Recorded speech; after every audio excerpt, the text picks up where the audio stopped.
Welcome to the Scott Townsend Show, brought to you by Dietzo Man Productions.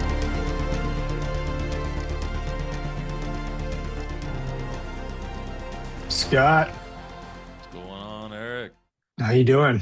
I'm doing good. And you? Yeah, doing well. Doing well. The annual Christmas call. Been doing this Third now for annual. third annual, yeah. Going on four. Yeah, How's your podcast doing? pretty good. I just keep at it. Yeah, nothing major. Just kind of keep at it. It's Yeah. hard to know like who listens, if people listen, all that kind of stuff. And but yeah, I'll get a comment every now and then. But yeah, How long have you been doing it? since 2017, I think, or 2018. Oh yeah. That's good. Nice run. So yeah, yeah, I'm up to like 270 books I've covered. It's probably 300 episodes just with because I'll do episodes about the reading life or that kind of thing. Um, Right. but I know it's because I just did the 271st book that I've covered. So, Hmm. but yeah, it's the way I remember books the best. So That's cool. Well, thanks for, like I said, coming back but this is the third year, I guess. Every year I have Eric on and we talk about his reading journey. It's probably one of the more serious readers I've ever met or heard about. And I love to read too. So it's a good match. It's a good friendship. And so every year I have Eric back and we talk about the books he's read for that year, which brings us to this year. And but first off, what'd you have for breakfast this morning? well, I consume vast quantities of coffee, so I made that first. I get up, brew the coffee, and read. That's usually the time I get most of my reading done. And then I had eggs, and I make them with a bunch of veggies in it, and then a peanut butter and honey sandwich Oh is wow. kind of my go-to. So I had eggs and spinach this morning. Yeah, I love that nice. stuff. Yeah. You're what time do you when do you start reading? I mean, is there what kind of habit are you into to read? Is there a certain time of day? It sounds like there is. And for how long? You know, Yeah, I try to wake up at 5. Sometimes it's a little earlier because my daughters get up at 6 for school, so then it's kind of mad chaos. So mhm. I try to get like an hour in. Sometimes it'll be less, and but yeah, that time in the morning is when I get the majority of the reading done. And then I just try to get to bed at a good time, so that I can wake up early like that. And then What's a I good always time? uh 10 at the latest. I try like Yeah, between 9 and 10. yeah. Um, and then I just carry a book with me all the time. It's one of my rules, and so I just there'll be 5 minutes here of reading, 10 minutes here, 15 minutes here. So just kind of all adds up. But yeah, that morning time is when I get the majority of it So done. you've got some heavy reading this last, or you have done some heavy reading this last year, as far as heavy as in theme and the gravity of the subject. Um, how's that been going? It's been good. It's funny. I've noticed when I shift genre that it takes me a while. So I'm reading through the Immortal books right now. I've made a list of 200 different authors, and my plan is just to read through them in chronological order. So I made the shift from the Greek tragedies to Greek philosophy this year. So I started reading Plato, and Hmm. for the initial dialogues that I started with for Plato, I had to read them 3 or 4 times each just to kind of get in that mindset. Same thing happened when I started with the Greek tragedies. It just took me like 3 or 4 readings of the first ones just to really understand what was going on. Like, how is this different from the Greek epics? Because I had just kind of come from Homer. And so there's differences. And yeah, it just takes my brain a little time to get situated. But I've been enjoying the dialogues by Plato. I decided to just read all of them. I got a book with the complete works. I was just going to read like six of them, and then I thought, maybe I just read all of them. And so I'm in the midst of that right now. Wow. So how does I was going to ask you, how do you choose what goes on your reading list? But it sounds like the reading list chose itself because you're doing it in chronological order. Yeah. At first, when I was creating the list, so I called it the great books when I started off, and so I would and there's a ton of different great books lists out there. Um, and so I just started looking at all these different lists, and you start to see the same books on the majority of those. And so I focused on those, and then just kind of also added books I really wanted to read on there that would be part of the great books canon, but might not be on all of them. So I would kind of select the ones like I really want to read these, even though they're not like Homer where it's on every single list. And then as a third piece of that, I started sending it to people I really respected who were knowledgeable about the great books, and also people who might have an expertise in an area that I wanted to make sure was within the great books, and just said, hey, what am I missing here? So I'm kind of in a transition point with that, or a questioning point in that. I had earlier this year, a friend was in from the UK, and I had her record a new intro to my podcast. And she says, you can follow Eric for the next 15 years as he reads through the great or the immortal books. Yeah. And but she said it in such a way that it's hard to tell if she said 15 or 50. Mm. And I kind of like that because that's my question at the moment. So I started reading Plato, and I realized that I was running into some problems because he kept referencing philosophers who were before him, and I had not read those philosophers, but I knew I needed to properly understand Plato. So I Right. bought like three books that were about the pre-Socratics and the sophists, who just basically the philosophers before Socrates and Plato. And I was thinking in my head, if I keep doing this for the rest of the project, this will take me 40 years as opposed to 15. And so, and I'm 45 years old. So it's basically, this either becomes a lifelong project till I die, or I try to finish it in 15 years, sticking very closely to the list. And I'm leaning more towards the 40-year plan at the moment. And what that allows me to do is read all of Plato instead of just a few dialogues. It also allows me to realize, hey, I don't know what Plato's talking about here, and do the reading to find out who he was referring to, the Research. philosophers before that. Yeah. And so I'm just kind of looking ahead, and there's certain authors on this list. I want to read all of their works. And so that may take half a year or a year, but yeah, I'm really like at this point leaning towards that. But as you know from previous episodes, I divide my reading year into where I've got some time to read non-immortal book stuff, just to maybe it's a newer book or an author I want to read their works or something like that. So I keep it flexible in that sense, to where it's not just 40 years of great books Plato, going forward. Yeah. So that's kind of where I'm at right now. You start each year reading the Bible in January and February. Is it the same Bible every year, or do you do a different version, like NIV, King James? Yeah, I do a different version every year. And so this year I did the King James version. That was the first time I'd ever read the King James. And I really liked it. And just, for readers out there, it's an important one to read, just because you're going to see that referenced in so much of what you read. And it's not like they're going to sit there and say, hey, this is from the King James Bible. They're just going to quote it. And oftentimes they won't put quotations around it or anything. I mean, like you read Cormac McCarthy, and he's just quoting the King James all over the place, and he's not telling you, hey, this is the King James. So it's just important to have that version in your head. So I really enjoyed the King James version that I did this year. But yeah, next year I've got a different version I'm starting off with, and so But I love that. I just take January and February every year.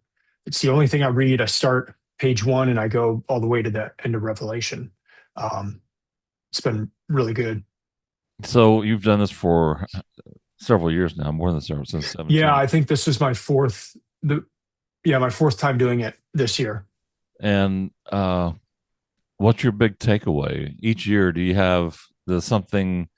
Do you get something different every year after going through the Bible? Like this year, what surprised you, or what stood out to you, or did you just walk away with the same thing you got last year?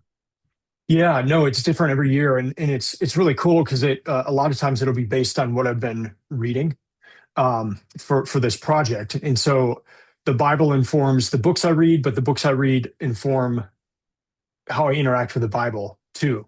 And so it's just kind of this, loop every year.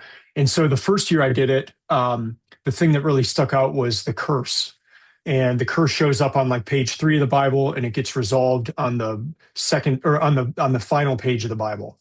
But there's stuff about the curse throughout the Bible. And so uh, it just struck me on page 3 because it was different from how I had always thought the curse was. And so like my mind just went to that. I think the second year, I was really interested in the tribes of Israel, the 12 tribes of Israel. But that again was kind of, I'd recently read a book about that. So it was kind of forefront. There wasn't necessarily a thing like that stuck out this year. Just more of like the King James version, and kind of being enamored, I guess, with the language, and just really enjoying that Bible. Um, but yeah, it is kind of interesting. Just each year, like something, and it usually starts like towards the beginning of the Bible, where something piques my interest, and then I just kind of follow that thread throughout the rest of the Bible, and it becomes really interesting each time. Been a while since I've read the Bible. I need to pick it up again and go through it.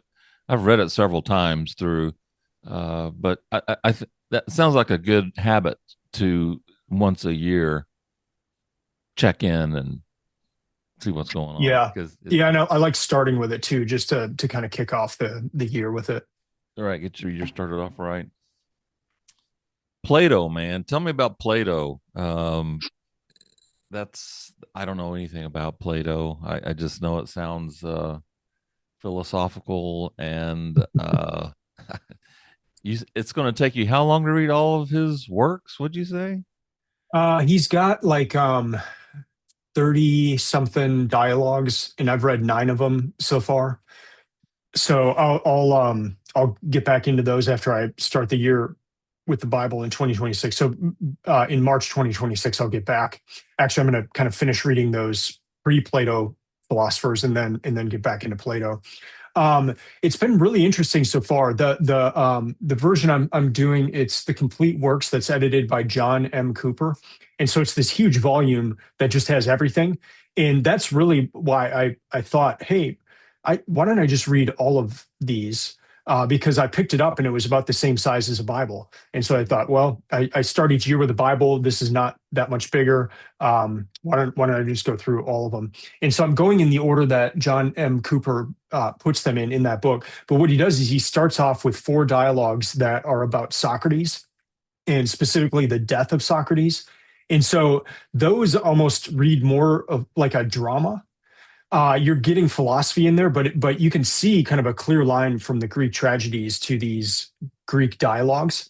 They're not just like statements of philosophy that you just stop and think about. It's like it's within a story, and specifically with these, like Socrates is about to get condemned to death by his peers, and so you're seeing all these different aspects of that. How does he die? Does he die like a coward? Does he die honorably? So those are kind of the first dialogues, and really get you not time wise, but they're in the version I'm going through. They're first, and it really just kind of gets you in the mindset of like how a dialogue is set up, and then yeah, the other one, they deal with so many different ideas, but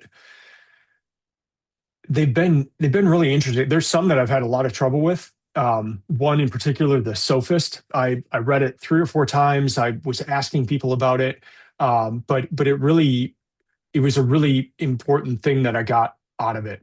And then there's another one. The last one that I read is called Parmenides, and Parmenides was a Greek philosopher before Socrates and Plato. And I just like I don't understand that one. I mean, it's so far over my head. I but I did the best I could with it. I may try to dig in deeper because I'm going back to and reading some of what Parmenides said.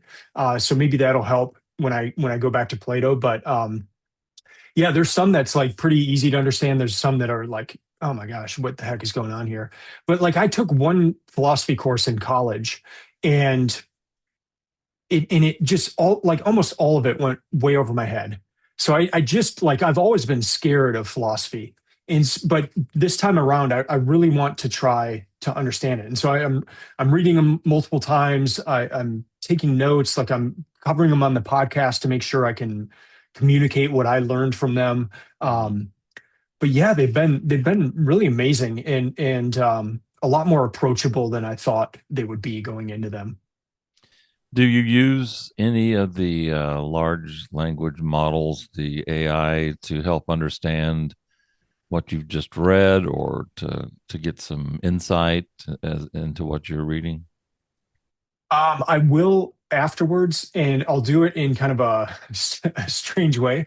I'll go in and so like I try to read the actual dialogue multiple times before I do this. But then I'll go into a AI model and I'll say, what is this dialogue about? Plato's dialogue of the sophist. What is the sophist about? And explain it to me like a stupid 3-year-old. And then it comes back, like as so I'm reading it like I'm a stupid 3-year-old, which is about my brain level with some of these dialogues. Yeah. And then I'll bump it up to, okay, now I'm a stupid 8-year-old. Now I'm a stupid 13-year-old. Now I'm a stupid 18-year-old. And I'll just kind of go that way as opposed to like just a straight up, what is the sophist about? I kind of do levels of it of like, treat I me like like a that. stupid 3-year-old first, and then Yeah. let's just kind of go down the line. And that has been helpful. But yeah, I never go to a AI before I've read the work. I don't want that in my head. Right. I want to try to understand it from the work itself. Yeah, I think that sophist one, and again, I really battled with that one. I had trouble understanding it, but I really spent a lot of time with it. And Plato has this idea of the forms. So there's these forms that exist in heaven, and so there would be a form of beauty, and then we see glimpses or particulars of that on Earth. So a beautiful sunset or a beautiful painting, but there's this form of beauty in which that's it's kind of a shadow or echo of on Earth. And in the sophist, what he's trying to do is to define the sophist and to distinguish the sophist from the philosopher. And the sophists were known for being able to train people how to win an argument, whether they were telling the truth or not. And the philosopher was really trying to just stick with the truth and not delve into areas they shouldn't be in with lying and manipulation and persuading through deceit. They didn't want to do that. So, but in order to define the sophist, you had to be able to say that that they were lying, but in relation to the forms. And so, what I got out of the sophist was that uh, the forms are true, and there's not a form for a lie. So, if someone lies, it's a deviation from the form. There's not like a form of a lie. So it's kind of like people will talk about evil is a deviation from good, Hmm. as opposed to like evil being something itself. Like evil always has to pull from the good. You can't just it's not just like this evil thing out there. Like it's got to be a derivation or a corruption of what's good. And in a very similar form, a form.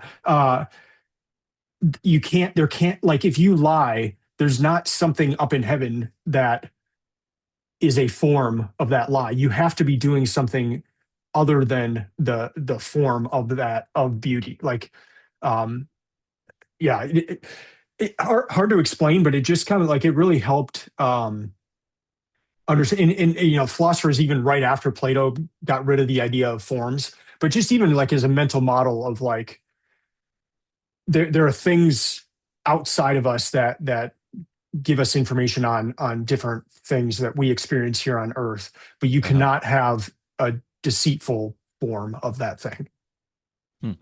So the beauty, let's say, for example, the beautiful form, for lack of a better phrase, is the definition of that type of form, and to not be beautiful, to be ugly, to be whatever is it's just taking the beautiful form and yeah, you like you said, corrupt it. Then you got, but that it never starts out. It starts out pure and holy and great, and then someone comes along and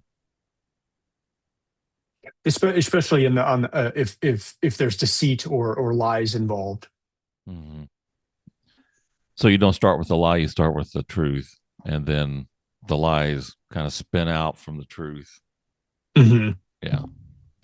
What is a sophist? Um, they they were they were people who would they were known for verbal. So philosophers would be known more as writing.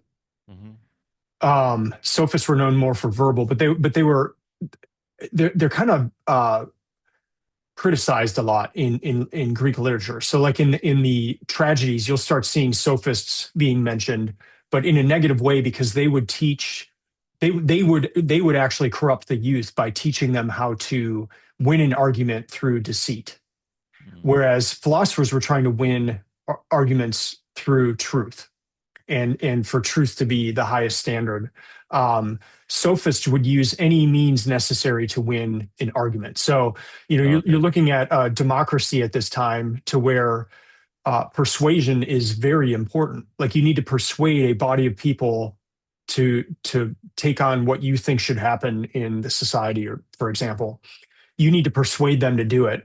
If you're persuading with truth, that's one thing. But if you're just kind of using any means necessary, and that's what the sophists would do is train people for a cost. And philosophers were kind of known to do things without a cost, but they would train people. So you'd get rich people sending their kids to sophists to learn how to Argue. argue, but also corrupt the system. Hmm. Kind of like in debate where you'll have a kid take one side and then have another kid take the other side and practice Yeah. trying to convince each other of what their position is. Yeah, but probably more with like a sinister motive. Yeah. Not to like get better, but to get your way, Hmm. and to be smarter than someone who doesn't have that skill, so that you can. It then becomes about power. Like you have more power over them because you can argue anything, as opposed to like in a debate team. It seems more of like you're trying to develop the skill to see how the other person would think, so that you can respond to their arguments.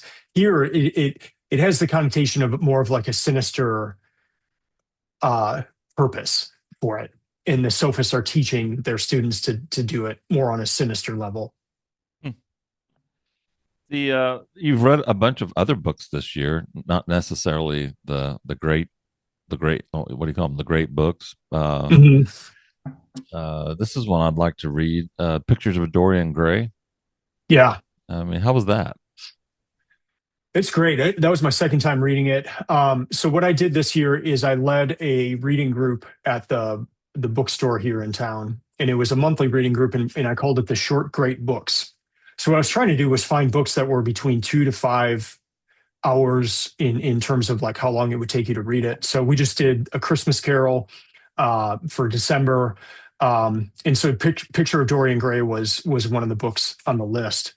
And it was, yeah, it was just great discussing it. I love the concept of the book. It's basically the guy makes a bargain with the devil, and his he will remain his face, his body will remain youthful, and anything that he does will be placed on a portrait of him. So usually it's the opposite. If somebody paints a picture of you, you stand in your youth from that moment on in the portrait. The idea here was that it would switch. So, and then the guy Dorian just lives a life of complete debauchery. And so everything that he's doing is being put onto this portrait. Hmm. And such that like the portrait just becomes so grotesque from what this man is doing in his life and that kind of thing. But just kind of ask that question, like, can you do like, can you destroy your soul like that and there not be any physical ramifications or spiritual or mental ramifications? I mean, it's kind of a similar question to what comes up in Crime and Punishment by Dostoevsky of that man Raskolnikov. He asked the question, like, can I kill somebody and get away with it? And he knows that he can get away with it from the law. Like he thinks he's so smart that he can do it. But the bigger question is like, can I get away with this from my conscience or from being able to look at myself in the mirror? Like, can I kill somebody and there not be any ramifications? And that's the exploration in that book. Kind of a similarity in Picture of Dorian Gray of like, can I live in such a way that there is no stain on my soul, my mental Character. capacity, all that character and all that. And it's just a neat way of framing it where you flip things of the person of Dorian Gray doesn't change, but the portrait does. I'm definitely going to put that on my list. Yeah, So, it's really good. One I have read, Man's Search for Meaning, Viktor Frankl. Mhm. I mean, everybody knows about Viktor Frankl, Man's Search for Meaning. I mean, any book list anywhere usually has that in the top 10. Yeah. What are your thoughts on Victor and his book, Man's Search for Meaning? It was interesting rereading it, and that was another book on the Short Great Books reading group. So I ended up discussing it in a reading group, which was delightful. So I first read that. That was the final book on my 2017 reading list for this reading project, and it immediately became my favorite book. And for many years, that was my favorite book for this entire project. So it was kind of fun to read it again. And I have other favorite books now that have replaced Man's Search for Meaning, but I still consider it very high. And if like at the bookstore, if someone comes in, they're like, "Hey, I've got a Graduate here. You know, what's the best book for someone just entering into the working world and all that, or even somebody graduating high school and going to college?" I'll always point to this book just because I think it's such an important thing to consider. But it's interesting now that like as I've been reading more of the ancient works, I'm seeing a lot of the ideas in Frankl and in Man's Search for Meaning that they're in a lot of these ancient books. And I just hadn't read them before to know that, but like seeing different ideas that I kind of thought, oh wow, this is amazing in Man's Search for Meaning. And they are, and they're really important ideas. But I guess kind of seeing that, well, other people have talked about this before. I guess with Man's Search for Meaning, you're in like a very intense 4 or 5 years, where he's in concentration camps and that kind of thing.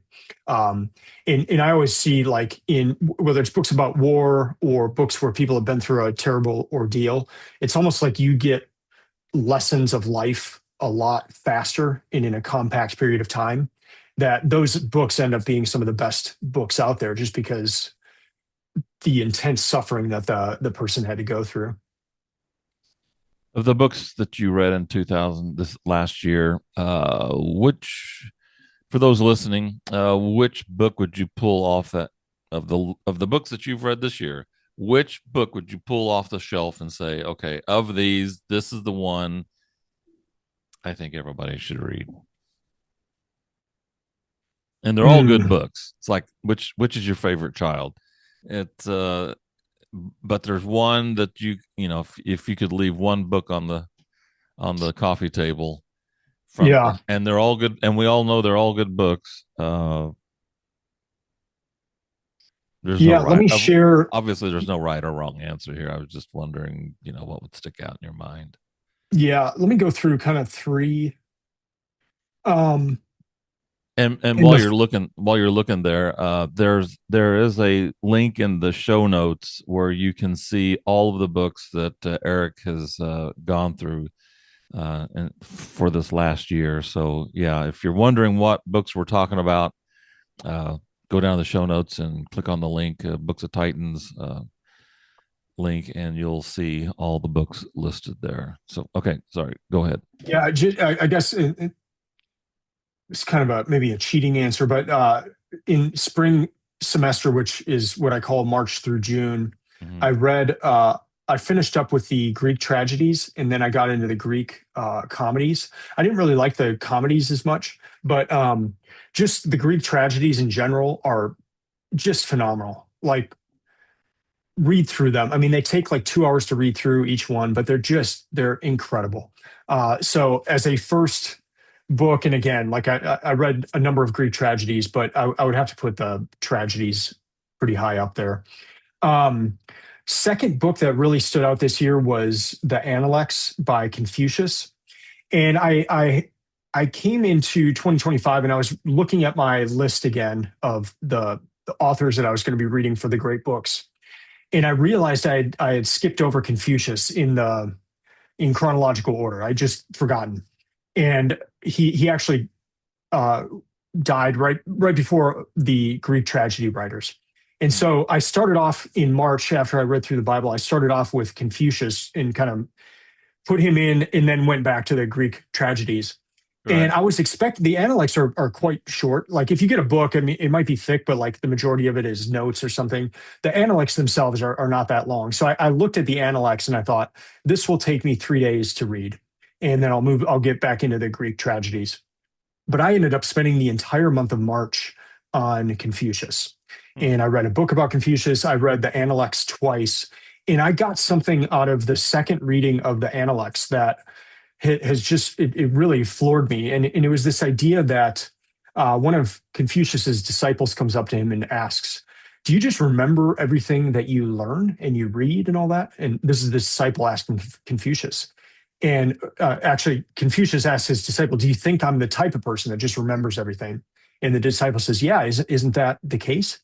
And Confucius says, no, I tie it all together into a single thread. And right when I read that, I knew immediately what my single thread was. And then I've been talking to people since then about this idea. Uh, and I've had a number of people say, yeah, I know what my single thread is too, but they had never thought about it before. And what was cool is it allowed them to look back at everything they had read previously. It wasn't like a memorization tool that you use from this point forward. It actually allowed people to look back and see like a thread that they've noticed through a number of the books they've read. And in turn, that helped them to remember those books. So for me, my thread is direction. This idea that small, seemingly insignificant choices that we make on a daily basis are leading us into a direction in our lives. And so most of these things happen in our head or they happen when we're alone. No one else sees it, but they're setting a very strong direction for our lives. And kind of the idea that like if you come into a situation where you need to be a hero of sorts, you're not just going to automatically be a hero if you haven't been making these small decisions that no one else sees along the way. Like you're not just going to automatically make the right decision when it matters. So I see this in fiction. Fiction's great for this because you see you're watching a character over a long period of time usually. Mm-hmm. And so, and authors just know intuitively, like, okay, someone's not just going to murder somebody or commit adultery. Like, there's going to be a path that you watch and it's almost like a horror movie of you're in your head. You're like, don't go in that room. Like, Yeah. don't make these choices because they're going to Yeah. lead, like we just all kind of know that. But I see it in biographies. I see it across Greek literature because you're seeing a character show up in different works, but you're seeing like, oh wow, they made this decision then, and then later on they did this atrocity or something like that. Um, or on the other hand, like they were very heroic in this situation, and you see kind of like how their life led up to that. So that's my single thread. But and then I can look back at the books I've read and see, oh yeah, I saw that in this book, and so just in terms of like that being the second book that really stood out to me this year, I would have to say Confucius, just and really for that one idea that Confucius talks about. The last one I really enjoyed was The Idea Machine. And this is by a friend of mine, Joel J. Miller. He lives in Franklin, Tennessee here, but he wrote a book about the book.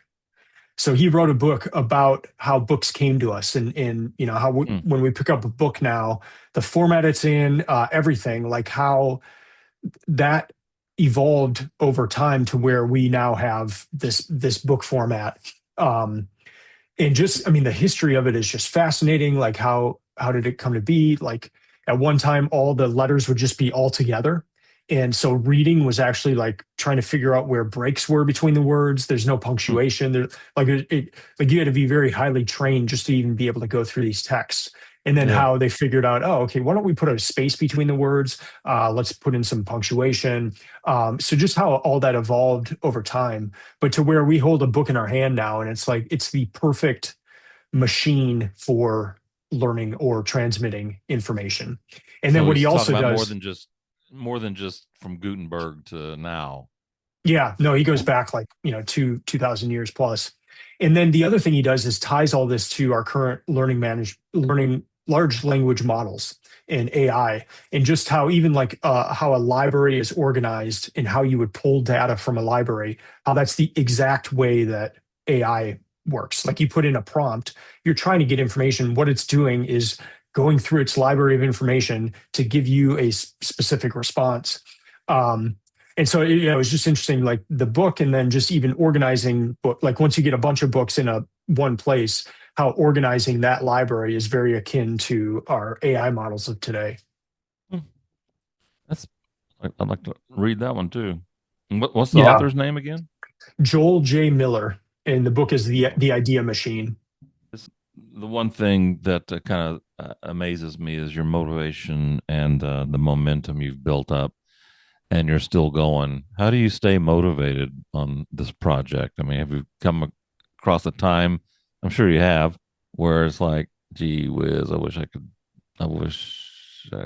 start something different, or um, how do you stay motivated? How do you keep the momentum going? Yeah, I mean, if I wasn't enjoying it, I wouldn't go from 15 years to 40 years and like planning out. I think that's the biggest key is like this. I'm having the time of my life. Like Mm, these are the best books I've ever read, and each year gets better and better. mm-hmm. Um, to where like I want to spend the next 40 years. I want to spend the rest of my life in these works. They all speak to one another. So like every time you read a book, like it's enhancing your enjoyment of the next book because you're seeing where these ideas came. And so that's one aspect of it, of just like this is honestly the best reading I've ever done in my life. And I keep saying that every new year. And it just keeps being true. Like it just keeps getting better. But then I also have like a release valve in the sense of these Mm, months that I have of breaks. Because like reading Plato, I just started to get like, this is so heavy. I'm having trouble understanding this. Like I just need a break. But I know a break is coming up, and that's my December. I call it winter break. And yeah, so I'm just reading like stuff that I've wanted to read for a while, books that some of my friends have written. Um, the and Hardy and I'm Boys. Yeah, yeah. But I'm just like I'm enjoying. Yeah, like if I wanted to put a Hardy Boys book in there, that I would do it in December or I would do it in Yeah, July, which is my summer break. Um, and then starting the year off with the Bible for 2 months. So like any given year, it's just 8 months that are in the immortal books or the great books. The Mm-hmm. rest of the time is other reading. And so even if I'm in the depths of Plato, I know that there's a month coming up where there'll be some sort of a release. Um, and that helps me a lot too. So just the fact that these are the best books I've ever read, they're great books for a reason. Like they're really incredible. And then also that I just kind of schedule my year to have have it to where it's not the great books for the next 40 years straight on, you know. Mm-hmm. I know earlier this year, I think it was over the summer, you recommended that I read Theo of Golden. Hmm. And wow, man, that, like I told you on the phone, that was a that's a good book. It's a great book. Yeah. Yeah. It's easy to read. It's not that long, and has such an impact. And takes it's not it has a nice twist. Not at the very beginning, but at all through the book. I mean, it's Hmm. like he plays cards and he only shows you a little, one card at a time, Yeah. and you kind of get sucked into this story, and what's it going to do next? It's not Yeah. just not the twist at the end, but it twists and turns throughout. And how did you find out about that book? There was a lady in town here, a publisher, and she wanted to meet for lunch. So we got lunch, and she's great. Like we just had a fun time. We were just sitting there talking about reading and all that. And so her profession is to get books and meet with authors and discover books and all that kind of thing. But so she was telling me about different books she was working on and all that. But then she said, "I've got a book I want to give you here, and this is not a book I'm working on. This is not one of my authors. But I've read this book, or I read this book, and then I read it 4 more times immediately Wow. after." And then she handed me Theo Golden. So this was September 6th, 2024, when she handed that to me. And then my December month was coming up. So I read Theo Golden for the first time last year in December. But when she told, and this is a woman who her job is to read books, and find books and all that. For her to read a book and then read it 4 more times in a row without reading other things, I've never in my life heard of someone doing that. I've never Mm-hmm. in my life, especially heard of someone who their job is to read books, stop everything they're doing and read a book 5 times in a row. So I knew there was something special. And then I just, other places, podcasts, and that I'd started hearing about this book. So, Yeah. and I had heard a podcast with the author, Alan Levi, on it. Probably 3 or 4 years before that. I was like, man, this guy sounds interesting. And this was just when he was doing music um, and different things and before Theo Golden. And so yeah, it just kind of came to the point where like I know I need to read this book, and I read it. I loved it. And then I told people I did a podcast on it for Books of Titans. And then I told people at the bookstore, and they started reading it, and then we started carrying it at the bookstore. I think we've sold probably close to 1,000 copies of it now at the bookstore. Wow. And then we had a big event with Alan in September. It was actually a year to the date of when I had first gotten the book from that publisher, Karen Mm-hmm. Anderson. So we had an event this year, September 6th, 2025. I just drove down to Birmingham last week to see Alan at another author event that he did last week. So yeah, it's been neat. The book has now been picked up by a major publisher. So he at first just self-published it and sold 170,000 copies. And now this publisher has picked it up, and their first print run is tens of thousands, and they just recorded a audiobook version of it. So it's now on the New York Times bestseller list, and so Well, I I think it's just appreciate going the to keep going up. recommendation. Yeah, that was Yeah, great. yeah, it's been fun to witness all And, that. and you were on stage with him asking him questions at your author event. Yeah, I yeah, think I saw the video of that. Yeah. yeah. We did. We ended up having 2 events, so I prepared 2 different sets of questions, and that was a real joy. I basically took a month to prepare for that. What's one piece of advice? We'll end with this. What's one piece of advice that you would give the listeners if they're wanting to read more or even just start reading? What's what's your advice for getting started or reading more? Yeah, I've got a friend named Alex who is a big reader, and his name on online is Books with Alex.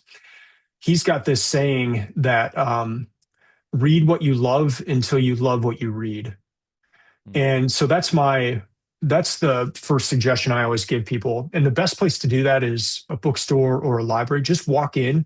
You're going to naturally go to areas that you're interested in. You're just going to naturally gravitate to those areas. And maybe you're interested in sports or fantasy books or new releases, like, or a particular topic. Like, just go where your body takes you and your mind takes you in these places, and find a book that looks really interesting on a topic that you are interested in. You will want to read that book. It'll just get you in the habit of reading. And when I'm just in books that I love, it's like I stay up late to Yeah. read. I'm always, I'm giving up other stuff just to make time to read. And that's where you want to get. And I think I have a romantic notion that would happen to anybody if they had the right book. But I think the right book has to be tied to what you're just naturally interested in. So start there. That's going to create a reading habit, and it's going to make you want to read more books because you're going to see a book referenced in what you're reading. Like, oh wow, this goes deeper. I want to find more. And so that's the most natural way, as opposed to like, oh, pick a list of the top 20 books and just start reading through them. You may hate them, and then that may just make you hate reading altogether. Yeah. But if you just start with your desire, if you start with what you're interested in, find a book, just one book, just find one book on that and start reading it. You have a better chance of moving forward as a reader than if you try to do stuff that people tell you to do, in the sense of read books that people say you should read. Just read what you want. Oh, I should one caveat to Theo of Golden. You should probably have some Kleenex with you when you finish up the book. Yeah. Yeah. I think, I mean, if people want more information, want to ask you a question or check out what you're doing, where do they go? Yeah, booksoftitans.com. And that is a Substack page. So best thing would just be to put in your email right there. And then you'll start getting, anytime I release a podcast, and then every Tuesday I release an article. And the articles are usually just about what I'm reading and what I'm learning, and try to tie different things together from different books. So that's the best place to get connected there. Have you heard of the Founders podcast? Yeah.